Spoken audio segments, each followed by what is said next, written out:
The call came on a Thursday afternoon in September. Mara Cole was sitting at her desk at work when her phone rang. Unknown number. She almost didn't answer. She had a meeting in 11 minutes and a report due by end of day. And the particular exhaustion that comes from being 36 years old and responsible for too many things at once. She answered. The voice on the other end was a woman's. Young, careful, the kind of careful that people use when they have rehearsed what they are about to say and are worried they will lose their nerve. The woman said, "Is this Mara Cole, daughter of Patricia Cole, née Warren?" Mara said yes. The woman said, "My name is Diane. I think we might have the same mother." Mara Cole was an only child. This was something she had always known, something her mother had told her from an early age, in the matter-of-fact way that parents communicate the shapes of their families. No siblings, no cousins on her mother's side. Her mother had been an only child, too, raised by a single father in rural Vermont after her own mother left when she was 3. Patricia Cole had died of cancer 7 years earlier, when Mara was 29. She'd been sick for 14 months. She had died in a hospital in Burlington, with Mara at her bedside, holding her hand, and whatever she had not said in those 14 months she had taken with her. Mara had grieved and recovered and built the rest of her life on the foundation of what her mother had left behind, which was love and a small inheritance and a box of photographs and the absolute certainty that there was no family left on her mother's side. And then a woman named Diane called on a Thursday afternoon and said the word siblings. They met for coffee on a Saturday morning 2 weeks later, a neutral location, a coffee shop downtown that Mara had suggested because it was public and well lit, and she realized, more afraid than she wanted to admit. Diane was 28 years old. She had dark hair and her mother's eyes. Mara saw it immediately, the particular shape of them, the way they tilted slightly at the outer corners. And she sat across the table with her hands wrapped around her coffee cup and told Mara a story that Mara spent the entire telling trying to find a reason not to believe. Diane had grown up in foster care. She had been placed in the system as an infant. She had no memory of her biological family. For most of her life she had not looked, because not looking was easier than finding nothing.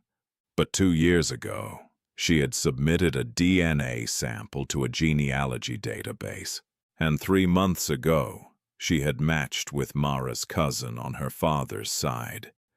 A distant match, but enough to begin building a picture. She had done the research carefully, methodically. She had traced the family tree branch by branch until she arrived, with a certainty she described as both thrilling and terrifying, at Patricia Cole, née Warren, born 1952, raised in Vermont, died 2016. Diane said, "I think she was my mother, too. I think she had me before she had you, and I think she gave me up." Mara looked at her across the table, at her mother's eyes in a stranger's face. She said, "How old are you?" Diane said, 28. Mara said, "My mother would have been 24 when you were born." Diane said, "I know." Mara said, "She never told me." Diane said, "I know that too." Mara went home and opened the box of photographs. She had not looked through it in 3 years. She sat on the floor of her living room and went through it slowly, looking for something she had not thought to look for before. Her mother at 20, 21, 22, 23. And then a gap. Mara had noticed the gap before, vaguely, without attaching significance to it. There were no photographs of her mother between the ages of 23 and 26. A 3-year absence in a box that otherwise documented her life in careful chronological order. She had assumed, when she thought about it at all, that it was simply a matter of no photographs being taken. People go through periods like that. Unsettled years between cameras. She looked at the gap differently now. She called her mother's oldest friend, a woman named Helen who had known Patricia since they were teenagers in Vermont and who had, in the years since Patricia's death, become something like a surrogate aunt to Mara. She asked Helen if she remembered what her mother had been doing between 1975 and 1977. There was a long silence. Then Helen said, "Mara, where is this coming from?"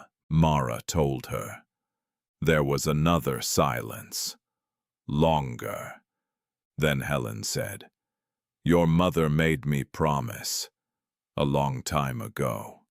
She made me promise I would never say anything unless she told me I could." Mara said, "She's gone, Helen." Helen said, "I know." Mara said, "Please." What Helen told her took 45 minutes and 2 cups of tea, and several long pauses during which Helen looked out the window and seemed to be deciding, in real time, how much of a promise to a dead woman she was still bound to keep. In 1975, Patricia Warren was 23 years old and living in Burlington, Vermont. She was working at a diner and taking night classes and dating a man Helen described as someone Patricia's father did not approve of and Patricia could not seem to leave. In the spring of 1975, Patricia discovered she was pregnant. The man, Helen did not know his name, had never known his name. Patricia had kept him carefully separated from the rest of her life. Was not, according to what Patricia had told Helen at the time, someone who could be a father. Helen did not elaborate on what she meant by this. She said only that Patricia had been frightened of him, in a way that she had not fully understood until later. Patricia had the baby in February 1976. A girl. She had named her in the hospital. Helen did not know what name. And then 2 days later, she had signed the papers. She had never spoken of it again. Except once, on a night 10 years later, after several glasses of wine, when she had told Helen that she thought about the girl every day. Every single day. And that she was sorry. And that she hoped the girl was safe and did not hate her. And then she had put her glass down and changed the subject, and Helen had never brought it up again. Mara called Diane that evening. She said, "I believe you." Diane was quiet for a moment. Then she said, "I wasn't sure you would." Mara said, "I think my mother spent 30 years hoping you were okay." Diane said, "I am okay," Mara said. "I know, but she didn't." They began the process of building a relationship the way adults do when they come to each other without the shared history that relationships are usually built on. Carefully, in increments. They met for dinner. They texted. They discovered they had both studied engineering, Mara civil, Diane structural, without ever having known the other existed. They discovered they had the same laugh, which Mara found unsettling in the most wonderful possible way. And 3 months into this careful, incremental building, Diane told Mara something that changed everything again. She had continued her research, not into their mother, that part she had found, but into her father. She had his name. It had taken her 2 years to find it. The adoption records from 1976 were sealed. The state of Vermont had a process for opening sealed adoption records, which Diane had initiated, and which had moved with the glacial deliberateness of a bureaucratic process that nobody urgently wanted to resolve. But genealogy had given her what bureaucracy had not, through the DNA database, through the careful tracing of genetic markers, through months of work that she described to Mara in the methodical detail of an engineer presenting her findings. Diane had identified her biological father. His name was Robert Hale. He was 71 years old. He lived in a suburb of Boston. He was retired. He had been married for 40 years to a woman named Carolyn. He had 3 children, 2 sons and a daughter, who knew nothing of his existence before 1979. Diane said, "I'm not sure what to do with this." Mara said, "What do you want to do?" Diane said, "I want to know why my mother was afraid of him. I want to know what kind of man he was in 1975. I want to know if his children deserve to know what I found." She paused. Then she said, "And I want to know why, 3 weeks ago, someone broke into my apartment and went through my files." Mara had not known about the break-in. Diane had not told her, because she had not wanted to alarm her before she was sure it was connected. She was sure now. Nothing had been taken from her apartment. Not her laptop, not her jewelry, not the cash she kept in a drawer in the kitchen. The only thing that had been disturbed was her filing cabinet, the drawer where she kept her research. The papers had been gone through, not removed, just examined. Someone knew what she was looking for. Someone knew how close she was. Mara said, "You need to go to the police." Diane said, "And tell them what? Someone read my files. Nothing was taken." Mara said, "You need to tell them about Robert Hale." Diane was quiet. Then she said, "I think he already knows about me." What happened next took 3 weeks and the particular determination of 2 women who had spent their lives solving problems methodically and who had now turned that same quality toward a problem that was considerably more personal than anything either of them had encountered professionally. They hired a private investigator, a woman named Grace Sutton, who had spent 12 years in law enforcement before going private, and who came recommended by a colleague of Mara's who had used her in a corporate dispute. Grace spent 2 weeks building a dossier on Robert Hale. What she found was a man who had spent 50 years being very careful.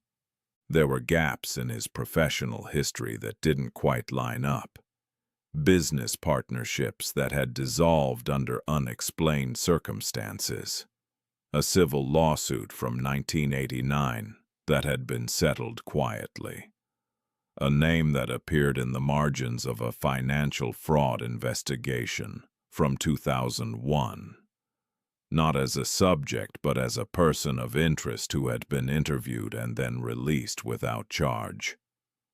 The kind of man, Grace said, who has spent a long time understanding exactly where the line is and staying just behind it.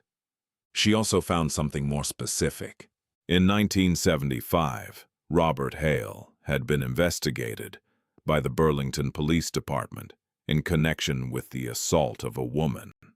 The investigation had been closed without charges. The name of the woman was redacted in the records Grace was able to access. But the date of the investigation was April 1975. 2 months after Patricia Warren had discovered she was pregnant. Diane submitted a request to the Vermont Department of Health to open her sealed adoption records on the grounds of medical necessity. The request was approved 6 weeks later. The records identified her biological mother as Patricia Warren. The biological father was listed as unknown. But attached to the records was a document that the caseworker who had processed the adoption in 1976 had included. A handwritten note, standard practice at the time, recording information that the biological mother had shared during the intake process. The note read, "Birth mother states that the biological father is not to be contacted under any circumstance. Birth mother states that she has reason to believe he is dangerous. Birth mother requests that this information be sealed permanently and that the biological father never be informed of the child's existence or location." Patricia Warren had known. She had been afraid, and she had done what she could in 1976 with the tools available to her to protect a daughter she was giving up. She had kept the secret for 40 years, and somehow in the end it had not stayed secret. Diane chose not to contact Robert Hale.